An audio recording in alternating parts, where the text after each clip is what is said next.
Sir ଆମେ ପାଟିର ଯତ୍ନ କେନ୍ତା କରି ନେମା?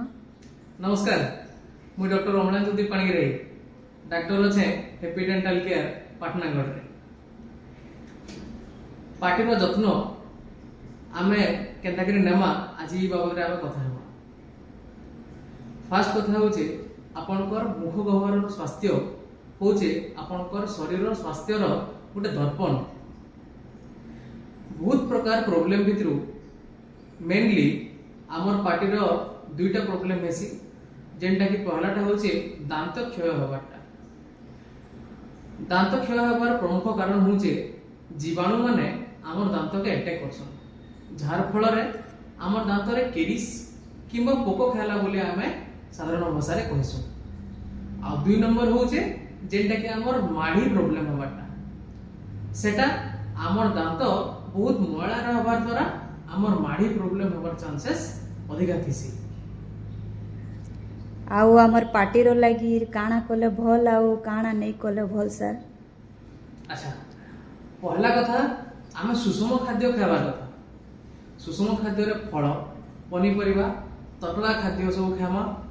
तार संगे जदि आमे आमिष भक्षण करूछु बेले माछ एवं चिकन जेनटा कि आमे लीन प्रोटीन इटा खाइले बहुत भल है। तार संगे आमे जते बेले क्रीड़ा किछि भी खेल कूद स्पोर्ट्स करूछु सेति बेले माउथ गार्ड रो व्यवहार करबाटा जरूरी है जहार द्वारा हमर दांतटा सुरक्षित रहबा। इतार संगे संगे आमे सब दिन दुई थर ब्रश करबाटा जरूरी है। तार संगे आमे फ्लशिंग करबार कथा। फ्लशिंग करबार द्वारा एवं ब्रश करबार द्वारा हमर दांत मयला नि रहे जहार फल रे कि हमर दांत सुस्थ रहबा। जीभ छेलबाटा भी बहुत जरूरी है जहार द्वारा जीभ क्लीन रहबा। इतार संगे संगे जदि आपनकर माढ़ीरो ब्लीडिंग होचे किंबा दांत दरज होचे किंबा साधारणतः 6 मास रे थरे गुटे दंत चिकित्सालय के आसी करी आपन चेकअप करवाटा नितांत आवश्यक।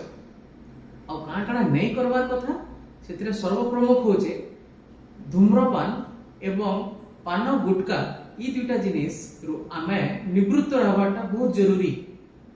आ दुई नंबर कथा अत्यंत सुगरी फूड माने जेनटा कि हमर